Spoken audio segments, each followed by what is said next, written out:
사람들이 교회에 관해서 궁금한 것들이 참 많습니다. 교회에 관심이 있던 또 교회에 출석하는 사람이든 모든 사람들이 궁금증이 있죠. 근데 제가 교회 다니지 않는 분들과 이야기를 하면서 그들의 질문에 들을 때마다 저는 깜짝깜짝 놀랄 때가 있어요. 아, 이런 생각을 하는구나. 아, 이들이 보는 시선은 교회 다니는 사람들, 그리스도인들 이렇게 바라보는구나 라고 생각도 합니다. 믿는 자건 믿지 않는 자건 공통적인 질문들이 있는데 그 질문들 중에 제가 많은 질문들 가운데 하나가 뭐냐면은 왜 한국 교회는 이렇게 교단과 교파가 많이 나뉘어져 있나요? 라는 질문을 듣습니다. 물론 여러분들도 그런 생각을 할 때도 있고 교회마다 보면은 기독교, 대한성결교회, 예수회, 장로회, 감리교 왜 이렇게 많을까 궁금하실 거예요. 실제적으로 좀 오래된 조사입니다. 제가 아무리 자료를 찾아봐도 최근 조사를 잘 못 찾겠더라고요.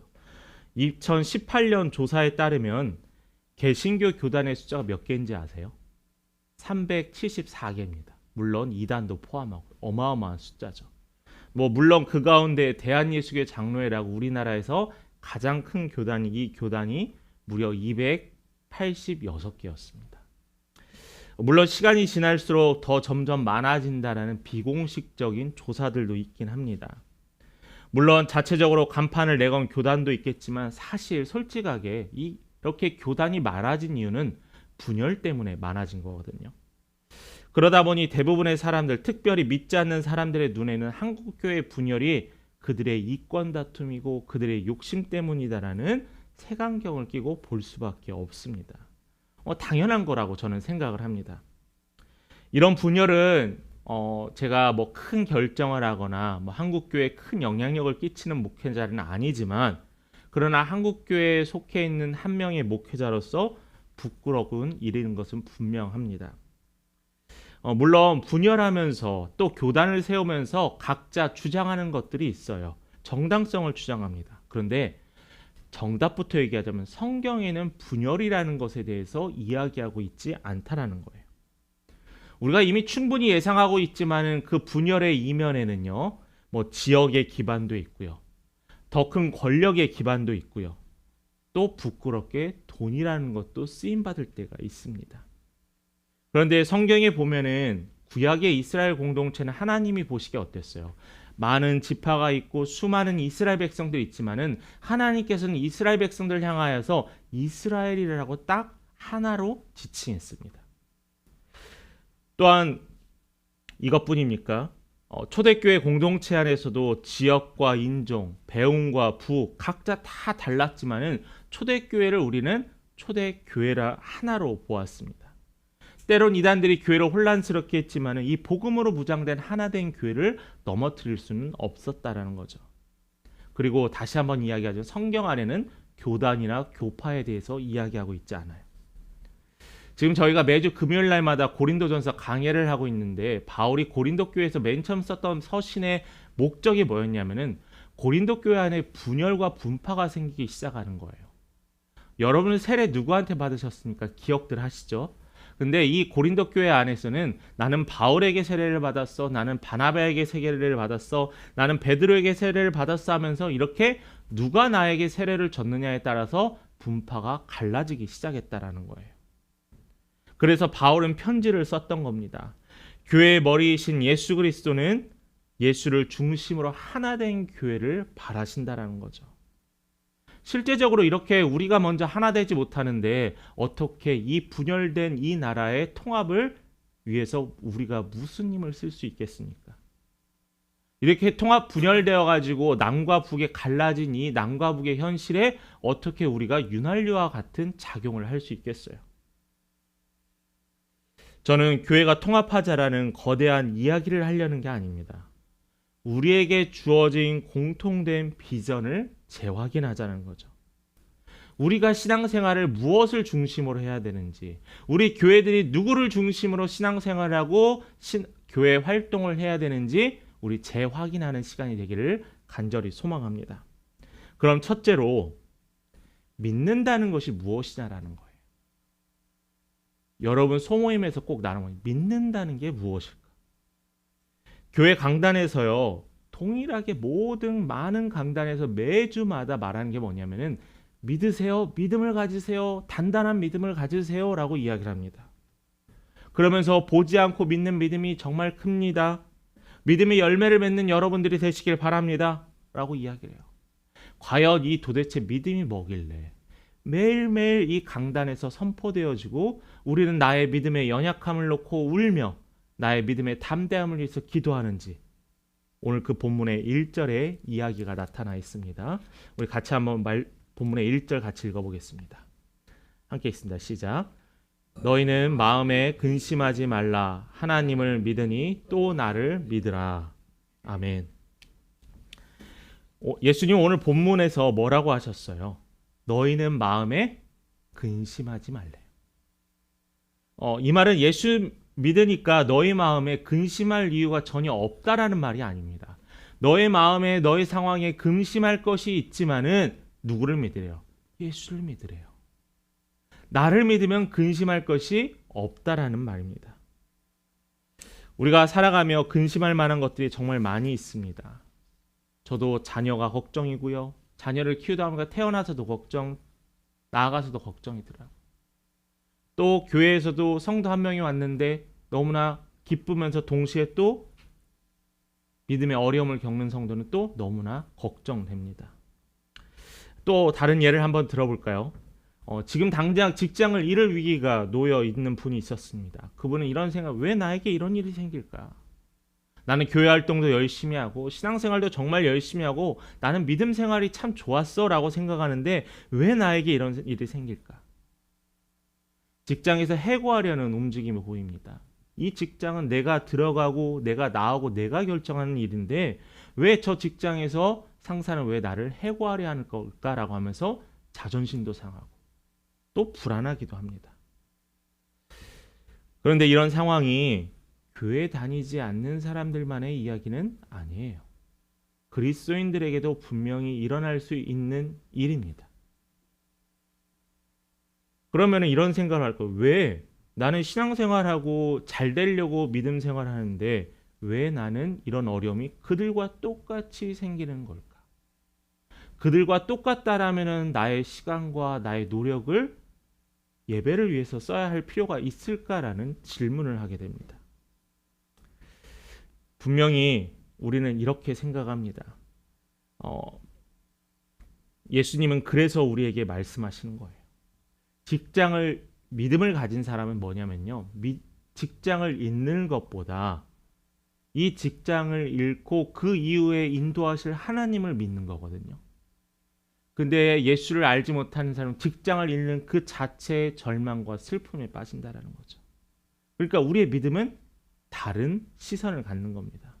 예수님께서 명령하시잖아요. 14절에 나를 믿으라라는 거예요. 나를 믿으라라는 거예요. 어떠한 상황이 되든 나를 믿으라라는 거예요. 왜냐하면 내가 너를 위하여 또 다른 길을 이미 예비하고 계신다라는 그 믿음을 가지라는 겁니다. 사실 이 말씀의 배경이 이 말씀이 나오게 된 계기가 있습니다.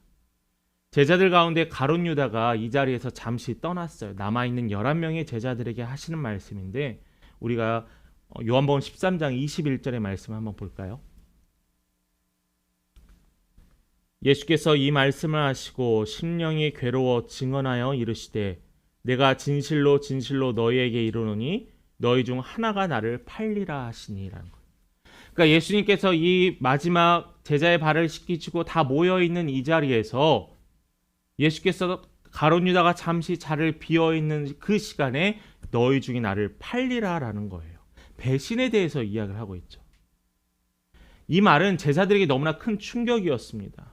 지난 3년 동안 같이 먹고 같이 말씀 듣고 같이 또 어려운 상황도 이겨냈던 이 제자와 예수들의 이 끈끈한 관계에서 그 중에 한 명이 예수를 배신한다라는 거예요. 제자들은 이해되지 않았어요. 우리도 이해되지 않은 일들이 너무나 주위에 많습니다. 끔찍하고 슬픈 일도 있고요. 전혀 예상하지 않은 곳에서 문제가 터질 때도 있습니다. 또한 이런 이유로 우리는 고민하기도 하고요. 머리를 쥐어짜기도 하고 합니다. 누가 이런 상황에 고민하지 않겠어요?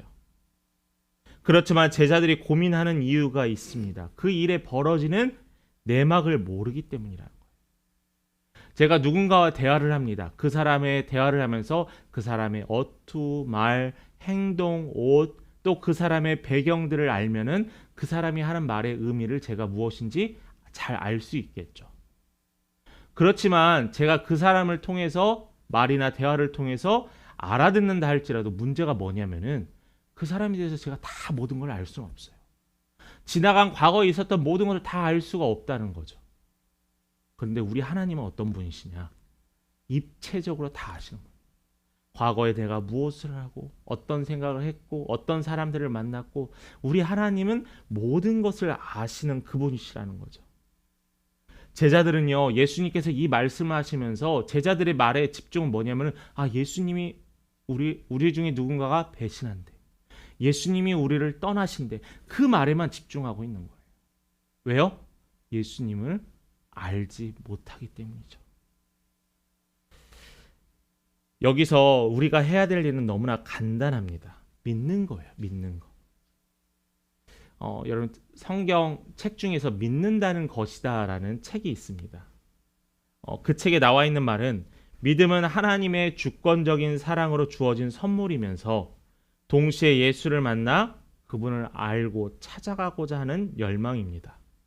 좀 어렵죠. 쉽게 말하면은 말로만 내가 믿습니다. 아멘이라고 하는 것이 아니라 이 말에 따른 이 믿음에 따른 삶의 행동이 또한 결과들이 맺어져야 한다는 거죠. 그게 믿는다는 것이다라는 거예요. 이러한 믿음을 가지고 살아가는 사람에게는 신앙생활에 거친 바람과 풍파는 있을지라도 나를 해치우지 못할 것이라는 거예요. 내가 푸른 초원 위에 놓여 있을지라도 나를 해할 것들이 나를 공격하지 못할 것이다라는 거예요. 지난 바울이 유라굴라라는 광풍 속에서도 하나님이 나를 보호하시고 인도하시니 나는 그 어떤 해도 입지 아니할 것이다라는 믿음이 있었던 거예요. 여러분, 예수님은 근심하는 제자들에게 또한 우리에게 말씀하시는 거예요. 뭐라고요? 너희는 마음에 근심하지 말라, 나를 믿으라라는 거예요. 맞습니다. 이 믿음의 통로는요, 이 믿음은 예수 그리스도, 오직 예수 그리스도입니다. 우리나라 많은 사람들이 너무나 잘 아는 이야기인데요. 이소무화라고 해야 되나? 그런데 모든 사람들이 우리나라의 그 청개구리 이야기를 압니다. 청개구리. 여러분 잘 아시죠? 한번 확인하죠.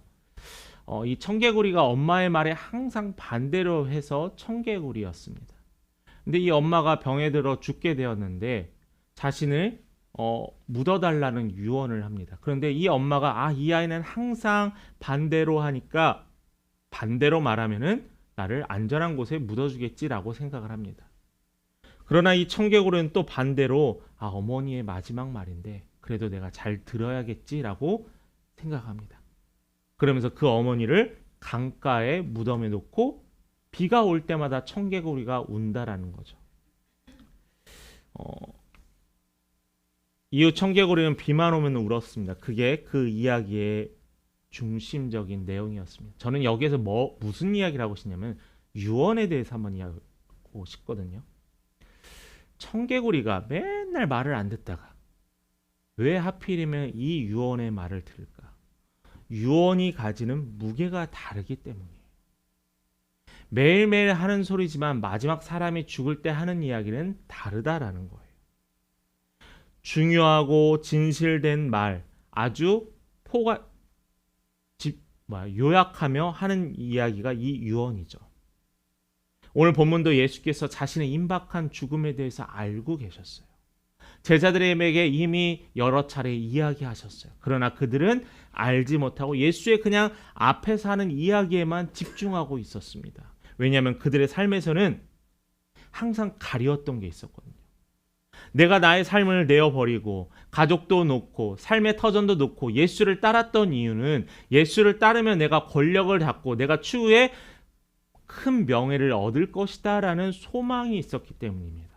그러다 보니까 예수님이 하시는 말씀, 예수님이 하는 기적, 이 모든 것들이 예수님의 원뜻을 바라보는 것이 아니라 자꾸 자신들이 기대하고 생각했던 것으로 예수의 뜻을 덮어버리는 거죠.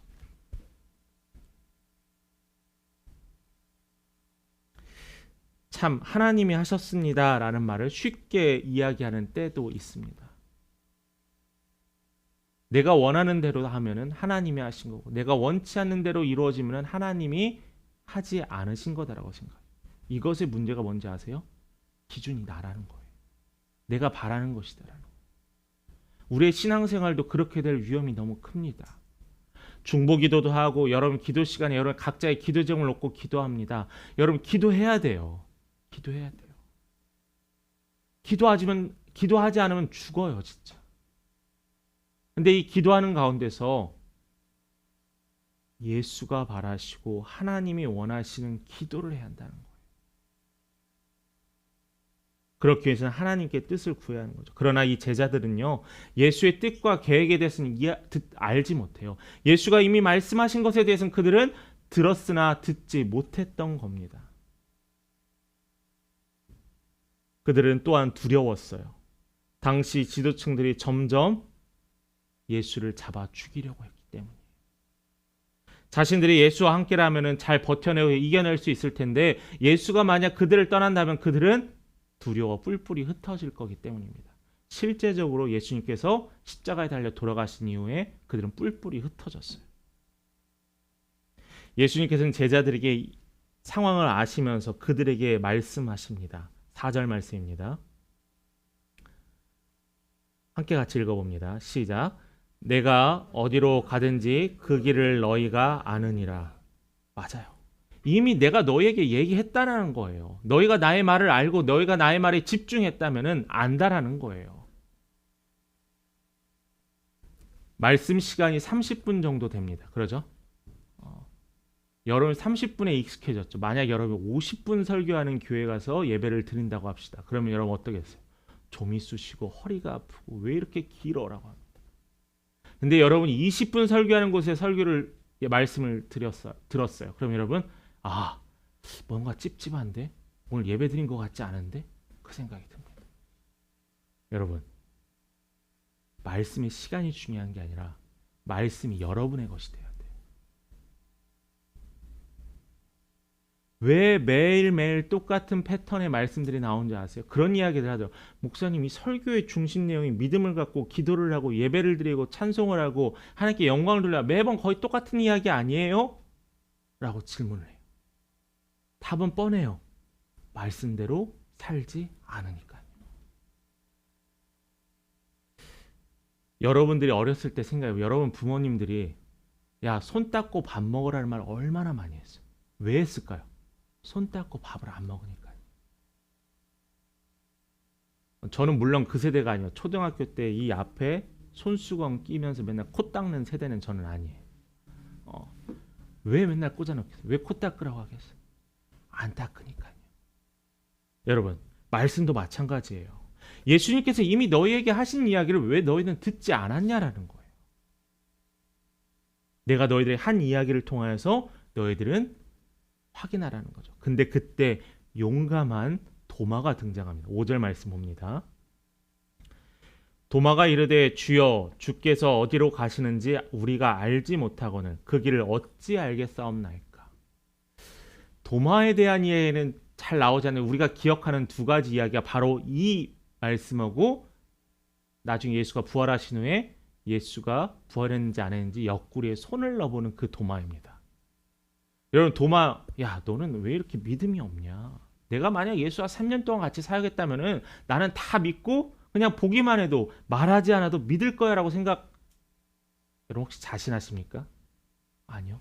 우리들의 대부분은요, 저도요, 도마와 같이 확인하고 싶어요. 예수가 어떻게 하시는지, 목사님이 어떻게 말씀하시는지 우리는 항상 매일매일의 삶 속에서 확인하고 싶어 합니다. 도마의 질문에 예수님은 우리가 너무나도 잘 아는 아주 명확한 진리에 대해서 이야기합니다. 6절 말씀 우리 함께 같이 봉독하겠습니다. 6절입니다. 시작. 예수께서 이르시되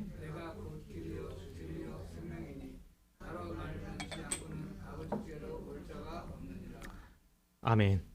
여러분 이 말씀 믿으십니까? 아멘 해야 돼요. 진리요 길이요 생명이라. 예수 말고는 아버지께로 올 자가 없다라는 거예요. 바로 이것이 성경의 선포이고 약속입니다. 불안해하고 걱정하고 무슨 말을 했냐라고 이야기하지만 사실은 이미 이야기하셨어요. 초대교회는 믿음이 잘 자리 잡히고 복음도 전달하고 했습니다. 근데 여러분 중세교회, 그러니까 종교개혁이 일어나기 전 시대에는 어떤 일이 있었냐면은 하나님과 나 사이에 중보자나 통로가 있었는데 그게 누구였는지 아세요? 마리아였고요. 또 성인이었고요. 신부, 사제들이었습니다. 그러니까 교황청에 자신의 죄가 없음을 면죄부를 돈을 주고 샀던 거죠. 하나님과 사람 사이에 아무도 없어요. 하나님과 사람 사이에는 누구만 있냐면 오직 예수 그리스도만 있다는 거. 이게 기억해야 돼요. 그러다 보니까 세상 사람들은 기독교를 뭐라고 해요? 야, 너희들은 왜 이렇게 배타적이냐? 왜 너희들만 생각하냐? 너희들은 왜 이렇게 이기적이냐라고 합니다. 이기적일 수밖에 없어요. 오직 예수 그리스도만 통하여 한 아버지께 갈 수 있기 때문이라는 거예요. 이런 궁금증들이 생깁니다. 예수님 시대 이전의 사람들은 천국에 갈 수 있을까? 여러분들 질문도 해보셨죠? 예수님에 대해서 전혀 들어보지 못한 미종족들에게는 그들은 죽으면 천국에 갈 수 있을까? 그들은 그럼 만약에 지옥에 가는 걸까? 여러분 성경의 가르침입니다. 그런데 성경 어디에도 이 말씀에 대해서 정확하게 이야기하고 있지는 않아요. 그렇다 보니까 우리는 잘 몰라요라고 하는 게 정답입니다. 잘 몰라요라고 하면 없어 보이면 그건 하나님의 영역입니다라고 하는 게 정답인 거죠. 이런 질문에 대해 성경은 자세히 이야기해주고 있지 않아요. 성경에서 이야기하지 않은 것을 자꾸 나름대로 풀어보려고 합니다. 그러다 보니까 자꾸 자기 신앙, 잘못된 믿음, 이단에 빠지게 되는 거죠. 성경에서 말해주지 않으면은 여러분 가장 올바르게 신앙생활하는 법이 뭔지 아세요? 성경에서 기록되거나 말하지 않으면은 말하지 않으면 돼요. 말씀대로 믿고 말씀대로 살면 되는 겁니다. 여러분 이 성경대로 살기도 어려워 죽겠는데 우리가 더 다른 것들을 어떻게 만들겠어요? 목사님 이 성경은 2000년 전에 만들어진 거니까 이제 새로운 성경이 필요하지 않을까요? 여러분 있는 거나 지키면 됩니다. 하나님께서 이런 것들을 이야기하지 않은 이유는 뭘까요? 중요하지 않으니까요. 이게 우리에게 그렇게 중요하지 않기 때문에 하나님께서는 이것을 기록하지 않으세요. 그러나 우리는 알고 있습니다. 하나님은 공의로운 하나님이시고 그것은 하나님의 영역이라는 거죠. 우리가 너는 천국 갈 것 같아, 너는 지옥 갈 것 같아 상대방에게 할 수 없어요. 그건 아주 교만한 행위예요. 왜냐하면 그것은 하나님의 영역이기 때문에. 하나님이 째째하신 분은 아니지만 설마 자신의 영역을 뺏어간다 우리를 벌하지는 않으실 거예요. 그런데 분명한 것은 그것은 하나님의 영역이라는 거죠. 그리고 하나님께서 뭐라고 얘기하시죠? 오직 예수 그리스도만을 통하여 아버지께로 온다고 했습니다. 그 말씀이 진리고 길이라고 했어요. 그게 바로 구원에 가는 길입니다. 자, 그럼 마지막 세 번째로 여러분에게 질문합니다. 여러분의 신앙생활은 안전하십니까? 7절 말씀을 볼까요? 같이 한번 읽겠습니다. 시작. 너희가 나를 알았더라면 내 아버지도 알았으리로다. 이제부터는 너희가 그를 알았고 또 보았느니라. 자, 예수님께 보고 듣는 것이 하나님을 보는 거라고 했어요. 예수님의 그 기록된 말씀을 보는 것이 너희들이 알고 있는 그 하나님을 만나는 것이다 라고 했어요. 제자들을 향해서 너희들이 나를 잘 알았다면 하나님의 뜻도 잘 알 수 있을 것이다 라고 말씀하시는 겁니다. 제자들은 기존에 가지고 있던 예수님에 대한 이해와 기대를 바꾸지 않았기 때문에 예수가 하시는 말씀, 하나님의 나라에 대해서 잘못된 생각을 가지고 살아왔던 거예요. 이런 제자들과 비슷한 상황에 한 목회자가 있었습니다. 그의 이름은 존 웨슬리라는 사람이에요. 이분의 가족은 아버지도 목회자였고요. 당연히 어머니는 사모님이셨습니다. 그리고 형제들 가운데서도 목회자가 많이 있었어요. 근데 이 웨슬레가 공부도 하고 좋은 학교도 나왔습니다. 목회자로 근데 사역을 했는데 모든 사역마다 다 실패했어요. 실패라는 기준이 애매하긴 하지만 때로는 선교사로 나갔는데 1년 11개월 만에 도저히 안 돼서 다시 돌아왔습니다. 근데 그가 돌아오면서 깨달은 게 있어요. 뭐냐면은 내가 예수를 말미암아 회심하지 않았구나. 예수를 말미암아 돌아오지 않았구나라는 거예요. 이 말씀의 가진 의미가 뭔지 아세요? 목사도 회심하지 않을 수가 있다라는 거예요. 회개하지 않은 성도가 교회에 나올 수도 있다라는 거예요.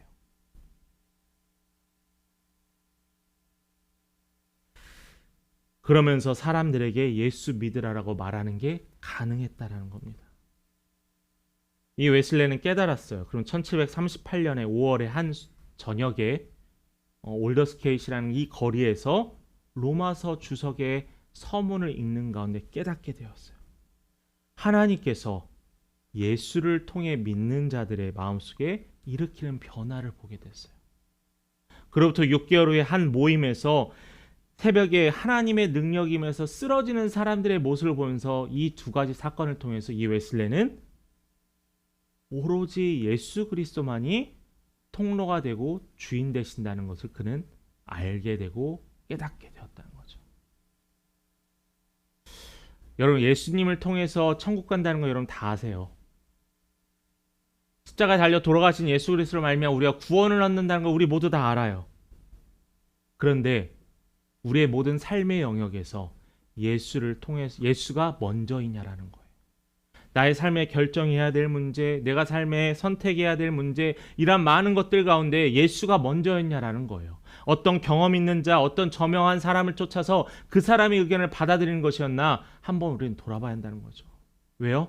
오직 예수 그리스도라고 있는 우리는 그냥 예수 그리스도는 여러 가지 선택지 중에 하나로 생각하고 있다는 거예요. 너무나 안타깝고 슬프지 않으세요? 믿는 자라면은 먼저 예수가 되어야 하잖아요. 웨슬레는 항상 뭐라고 이야기하냐면 이 회심을 통하여서 영국의 복음주의라는 운동을 시작합니다. 그래서 감리교, 그리스도교, 성결교, 또한 나사렛교들이 다 이 웨슬레를 통해서 복음주의 운동을 하고 있어요. 그러면서 이 웨슬레는 항상 성경을 최고의 권위로 생각했습니다. 성경에서 말하지 않은 것은 이성과 경험과 전통으로 서로 보완하면서 하나님의 뜻을 구했다는 거예요. 이게 바로 사변형이라는 겁니다. 우리가 오늘 이후부터 계속 할 게 성서, 이성, 경험, 전통에 대해서 우리가 같이 나눠보려고 해요. 자, 말씀으로 다시 되돌아오면은 목회자였던 웨슬레도 철저하게 회개를 통해 예수님을 알게 되었고요. 믿음을 소유하게 되었습니다. 올바른 믿음은요, 내 마음에 오는 그냥 따스함이 아니라 내 삶이 예수께로 향하는 것이다라고 이야기합니다. 그렇다면 여러분 스스로 점검하세요. 내가 예수를 중심으로 신앙생활을 하는지, 오직 예수가 내 삶에 영향을 끼치는지 우린 이것을 매일매일 확인해야만 할 겁니다. 말씀을 마무리합니다. 세상에는 참 많은 선택지가 있어요. 좀 너무나 감사합니다.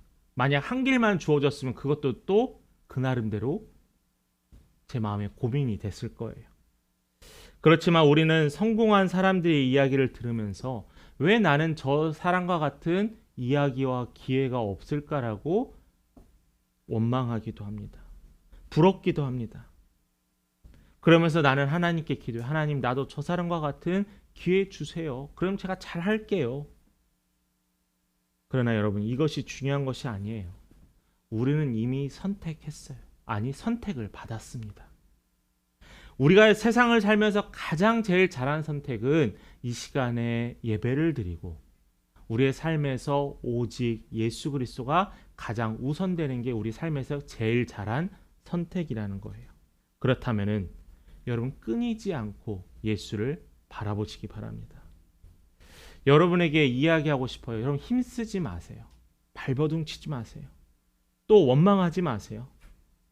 오직 예수 그리스도만 바라보는 자에게는 하나님께서는 우리를 통하여 더 다른 길을 이끄실 것이라는 믿음을 가지고 산다면은 우리는 발버둥 치고 원망하거나 슬퍼할 이유가 하나도 없다라는 거예요. 저는 여러분 이번 한 주간의 삶을 통하여서 오직 예수를 먼저 생각할 때, 여러분의 삶의 전체를 통하여서 오직 예수를 기다리고 구할 때 일어나는 놀라운 은혜가 매일매일 체험되고 고백되어지기를 간절히 축원합니다.